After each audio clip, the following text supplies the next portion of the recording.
Which of these stories will you be whacking it to tonight? The Bewitcher, an XXX parody from a game that already had a lot of XXX on it. So how many more X's can we add? There's a game called Hurt Me Plenty. I'm just going to leave that there until later. Hey, Internet Kitties popped up finally. All right. Oh, Internet Kitties. One of my cat finally popped up here in the background. There's a game called Cockin. Yes, it was a real game from back in the day. How about that? And finally, for all you people out there that are forever alone and don't have anybody, we have an authentic girlfriend simulator. I ain't kidding. This is real. And this is Clickbait Countdown. Clickbait. All right, guys, welcome to Clickbait Countdown, where we scour the internet for sexy, funny, cool, mostly just sexy stuff that's going to make you go click, click, click, click, click, click, click, click, click. It's really easy, man. I'm J. A. LaRock. I'm here with Randy. What's up? What's up? What's up? Man, I love Clickbait Countdown. I really do, because it doesn't matter. We can put just clearly right there, this is going to be a clickbait kind of thing where we're going to show you this and then discuss things. But as long as the picture is showing some boobies or something, you got to keep clicking. So that means you love it, so we're going to give you more. I mean, that's what we got to do here, right? Yep. All right, so in our number 4 story, we have XXX parody, because there's just tons of them, and gaming seems to be the number 1 source for XXX parodies nowadays. And it's based on The Witcher, called The Bewitcher. And it's funny because when they were talking to like the creators of this, they were saying they clearly said that Witcher already has sex in it. I mean, you started with the first one where you basically collected like sex playing cards, and then from there it got on where you're like showing full everything on these things. So it's not really far a leap, but it's interesting that the story basically is Gerald is on a quest hunting for his 3 favorite things: money, combat, and most important of all, the loving arms of every woman he meets. When Gerald stumbles into a seemingly abandoned village, he begins a quest that brings him more than he bargained for. Luckily for Gerald, he can work his way out of or into any tight spot. Ooh, see what they did there? So, I mean, that kind of sounds like almost any kind of porn comedy. It's like, hey, I show up at this place with all these horny women. What am I going to do? Exactly. I just want to ask for you. Does a porn parody do anything for you? Like, is it like better because it's characters that you've always like wondered about? Like, it's kind of like the, was it Rule 72? 34. Rule 34. There you go. Where it's like some people like, yeah, you have all this porn you could look at, but they like the idea of seeing porn based on a character that has nothing to do with porn. It's funny as hell because a lot of the times it's hilarious to watch these movies just to see like how in the hell are they utilizing these characters, which is funny as shit. But I think like one of the things that I always cracked up at was the guys at the YouTube channel Funhouse. They used to do this like show called Demo Disc where they would get like old demo discs, like PC demo discs or Xbox demo discs, and play it, and then they'd like play through the game and realize like, man, these games were like really crappy back in the daytime and thing. But then always at the end of the episode they would like Rule 34 one of the things of the games that they would play. It was hilarious, just their reactions of like, oh, we can't show this, like they'd show most of the picture and part of it blurred out and shit. It was the funniest thing, and it's like sad that they don't do it anymore because they probably ran out of demo discs. So like, that was a big thing. I think one of the things that was hilarious, like towards the end, they got creative ways of how they would break the discs. Oh my god, it is so hilarious. Anyways, but it's always like funny to see, like, because you know if you've played through the game, you know the story and everything like that, and then you look at it and you're like, oh, they did pull some of the things for it. I think one of the funniest things is like I have to play through Witcher 3, but I heard one of the funny things is I've seen like one of the scenes like early on in the game where he like starts talking and all that, and he talks about like a unicorn with one of the girl that you're like looking after. And I know, and I've seen the thing, like apparently there is a sex scene where you have sex with her, you talk her into having sex, and like she busts out the unicorn, and it's like, oh, that's what he meant. You gotta love that fan service. Yeah, I was like, what the hell? I mean, look, I always was amazed by back in the day, like old classic porn where they would actually put together all this elaborate sets, costumes, and things like that. And there'd be a story. I mean, I remember seeing some videos where there'd be 15 minutes of story before even a piece of clothing comes off. And I'm just like, man, these seems like people that really tried to get like a movie made and they couldn't. And they're like, all right, I'm going to do porn, but I'm going to do it my way. I'm going to go for the Academy Award of porn. So for me, porn parodies are kind of interesting because you kind of get that nowadays where you could just go on any tube site and just see whatever you want, and it's usually just some really bad iPhone camera and smacking.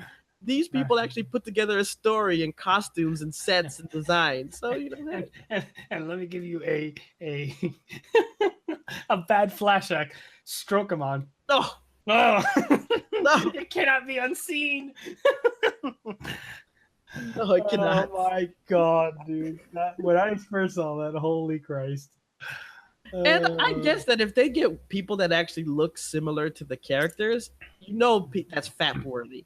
There's people that love that. You know, it's like there's this one where it's like Overwatch, and they get someone that kind of looks like May, and it's like you know people are going crazy. Well, that's what's funny is like looking at on the page the freaking the kind of like trailer for it. The dude that they got to play Geralt actually kind of sounds like he does in the actual game. Yeah, that's what's funny. I was like, damn. I like how they change it just a little bit enough. You know, it's like his name's Gerald in here. It's Bewitcher. They know what they're doing. All right, so our number 3 story. This one was just accident. I was just like messing around on the internet looking at stuff, and then I just saw this game where you can download it. And the funniest thing is when it says download now, name your own price. It's like the guy knew. He's like, hey, I'm making this crazy ass game, and if you want to give me a couple of pennies, a couple of shekels, that's cool. It's called Hurt Me Plenty, and it's a downloadable spanking simulator for Windows, Mac OS, and Linux. Look, Linux guys, you got something to play. Basically, the description says this is a short game where you spank the heck out of a dude and learn about how BDSM communities attempt to formalize consent caring. I was really interested in how we can make games about intimacy without a kindness coins equals sex cutscene. For what that means is like some of those, they do have games where it's kind of like almost like a play unfolding or something, or like choose your own adventure, where you'll go on a date or something and they'll say, oh, what do I want to wear? And there'll be like 3 choices. It'll be like conservative dress, right? And that's the one that's free. Then it's like party girl, and that one's like maybe a little black dress. And then it'll be like, you know, hot and sexy. The funny thing is the hot and sexy one, you would have to pay a coin. And maybe the game, these would be like anywhere from iPhone games all the way up to computer games. And they might give you 1 or 2 coins to start, but then you'll have to pay like real money to buy these coins to get those choices. So as the game progresses, it's like, oh, do you want to make out? And it's like, oh, you know, gentle hug, pet kiss, heavy petting, but heavy petting is a coin. So that's what they mean by some of these kindness coins. And it's kind of funny because it's like, man, it's kind of like real life. It's like you might get a hug or a kiss, but if you want some heavy petting, you better drop some coin. When you first load the page and all you see is a guy bent over and just beating the shit out of him. I don't know. I haven't downloaded yet. But I probably should just to see. Maybe I'll put up some gameplay footage. But oh my god, that's hilarious. I don't know, man. What do you think of this? That is freaking hilarious, dude. I like system requirements. Just says a DX9 compatible computer manufactured within last few years. Yeah, last few years. That's hilarious. Oh dear God, that'd be hilarious to like get this running on a damn Raspberry Pi. It would probably work. Apparently, there's an updated version to it where Radiator 2. Yeah, where they actually put like it looks a lot cleaner. There's like background graphics and stuff like this. I just have to say it's really interesting just to see that there's a niche for everyone. I mean, we've seen with Steam and stuff how they're kind of trying to bridge that gap between having games that are a little more adult oriented without going overboard. So maybe they'll like edit it or something so it won't be that graphic. But it's man. Now it's funny because in Radiator 2, I like to frequently ask questions. And one of them says, "How much nudity in this game?" It says, "It's possible to witness some bare butts, and sometimes the characters are in underwear, but no full frontal or genitalia. If there was a movie, it'd be rated PG." The best question is the one right underneath that. Will playing this game make me gay? And the answer is yes. Oh god! Perhaps that's why you can also, get it for zero. It's also available free on Steam. Oh my god! I just saw that. I gotta see the ratings for it. Oh my! Mostly positive. Very positive. Oh my god! All right, okay, guys. So by the time you actually see this, I'm gonna have some gameplay footage of this. Now we're all in. Oh my god, that is hilarious. Oh my god, that's great. This guy needs support. The freaking most recently post at top one. If you're a guy and play this, you're either gay or curious. If you're a girl and play this, you're either a blank hag or curious. Wow. Wow, dude, that is freaking hilarious, dude. From Clickbait Countdown, thank you. Oh my god. All at the same time. That is the fucking most hilarious thing. I like how they actually have quotes from Wired. It's like Stark. Butt Magazine. Wow. Butt Magazine, that's funny. That's just awesome. All right, so in our number 2 story, there was a game for the Commodore 64 called Cockin. And it sounds like it's bad. It's really weird because when you look at the picture itself, that's like the box art is really weird.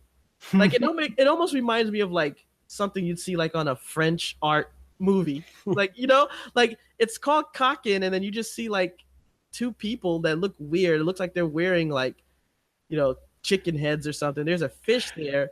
Like, I don't understand this cover.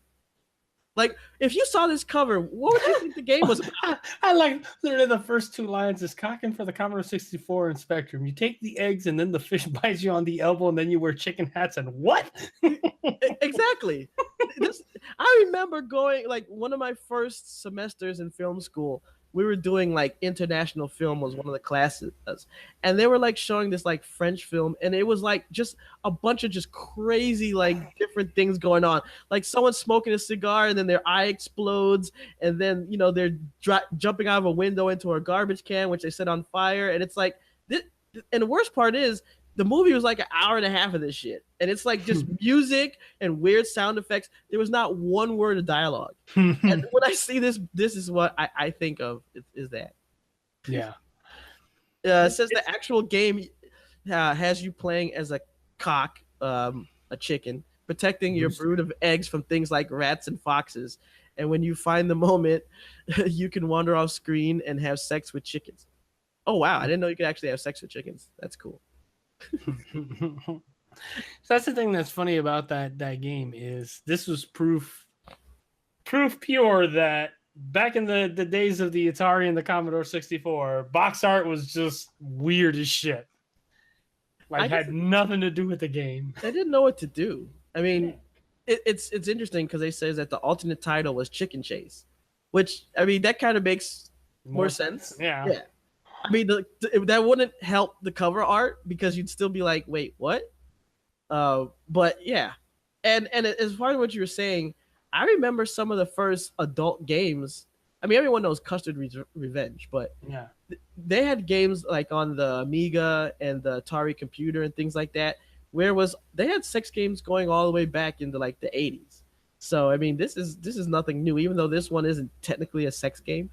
but there was that hidden underground world of those games back in those game consoles back then, where I mean, it's like I remember for the Texas Instruments computer, TI 994A, really old computer. It was one of the first computers that I ever learned on. My uncle owned it, and he got that for me to really learn about computers and learn about like school and stuff. They had like math munchers and things that you would find like on the Apple IIe back in the day, all these educational software. And I remember we went to like a convention. I mean, this was like tiny convention. This is like the smallest convention room in a hotel that was next to the airport kind of convention. But it was really the only way that you could find like used and old games for the Texas Instruments. And it's funny because in the back corner was like almost like a curtain. And it reminded me of those curtains that you would see at a video store back in the day where they hide the adult section. And you'd go back there and there'd be like this guy. And it's just, these are all older people. There's like, I think I was the youngest person there. And the next youngest person was probably like late 30s, early 40s. And the guy in the back's like this old guy, and he has a box, and he's like, "Oh, you want to see this?" And when I came back, he's like, "Oh, son, you can't come back here and see this stuff. You're too little." And it's like it was all these like adult games that they actually had for stuff back then. So I was just thinking that back then it must have been so hard to do stuff like that, because it's like you didn't have the internet to find all this stuff. You were still going to those sleazy adult video places. It's like you go in there with sunglasses and you pull your head down. That's like, funny. But now we don't have to do that. We can be sleazy and from the comfort of our home. Yep. And speaking of which, we come to our number one story. It's a video game where you're actually able to have a simulated girlfriend. And it's on Steam too, so it's great. And I was looking over this game. I haven't got to play it yet. But what's really interesting is it's kind of like, no, let me take that back. It's not like the seduction simulator at all, but because this one actually has like high-end graphics, for VR high-end graphics. But the idea is you have this girlfriend and she'll do things and you have to interact with her. And most of it's PG. They actually have an area where you can like kind of unlock a little bit more, where you can like take off clothes and stuff. But a lot of it is like interacting with her like you would a real girlfriend. So like you'd go over to her house and you talk with her and she'd bring you food and you have to like buy her things and please her and think. So I mean, it's really is kind of like having a girlfriend. And I don't know how much fun you get out of this. I'd actually have to see more of the gameplay. But man, it's getting to this point where if you're lonely and you need somebody, there you go. I mean, right now it's $34.99 on Steam if people are interested in it. I crack up that it's like, oh, you can sit there and do it, and then you can download the free plus 18 patch. Yeah, the Steam one won't let you do that. So yeah, there's things in there. You can like take photos of your girlfriend, so you'll have like your own little phone in there. That is hilarious. I like how later on in the article it says, you guessed it, you can actually touch and feel the ladies of VR Kanojo as well. However, you need Knuckles, Vive, Oculus, or WinMR controllers in order to do so. The motion controllers. And it says, yep, there's like you said, an 18 plus lewd content to be found on VR. Just for the record, all the characters in this game is 18. So it's got to make sure. And it's kind of weird because it looks like there's toys and stuff that you can get. The images shows her like in bra and panties and things like that. So I guess you have to work your way up to that. That's funny. I don't know, man. Do you think if you were like teenage Randy or preteen Randy, you'd be interested in a VR girlfriend? I don't know, man. This shit's weird as hell. What's hilarious is like this reminds me of like weird ass videos where they show those like Japanese or Chinese convention shows, and they show all those like weird ass contraptions that they could use to like do the virtual sex.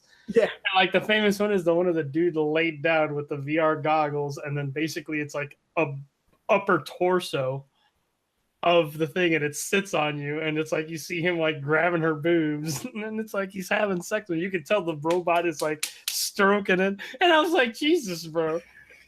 I was like, is this what we're gonna become? I'll tell you, it's bad enough that when you're online trying to find a date, or you're on your phone app and Tinder or whatever, you're competing against like all these other people, including fake profiles. Now you're gonna be competing against VR and like automated toys and things like that. So it's gonna be like, is he better than my virtual reality boyfriend and vibrator? Yeah. No, he's not. Deny. It's gonna get worse before it gets better. That's true. I'm waiting for the holodeck, man. They need to hurry up with the freaking holodeck. Because as soon as we get the holodeck, that's it. Society is over. It's over. That's true. You'll just live in your holodeck because you connect your replicator to the holodeck. Because if you have holodeck technology, you're going to have replicator technology. So you connect the two, and then you have all the food and things you need. You're already in the holodeck, so you have shelter. And then there, you got friends, girlfriends, families, situations, whatever you want. They just have to give each person one holodeck and one of the replicator. And you can live in a tiny room. Like, it'd be like those Japanese hotels where it's just a pod. Well, that would be the closest humanity will get to the Matrix. True. Because we'll just live there all the time. True. That is true. All right, guys. So that is our countdown, our clickbait countdown for this week. Thanks again, and always, if you guys find interesting things that you want us to cover, talk about, look at, please send it to us. Comment on this, subscribe, you know the deal. We appreciate your help. And to the people that listen to the podcast, you gotta check out the video version, because there's a lot of things you need to see and not just hear. It really helps with it. I can do decent with the explaining things, but some of these things you have to see. But until next time, we'll be back very soon. Hey guys, listen. You like the games? You like the interviews? You like the shows? How about you click on that subscribe button and also give us a like? We really need your help here, huh?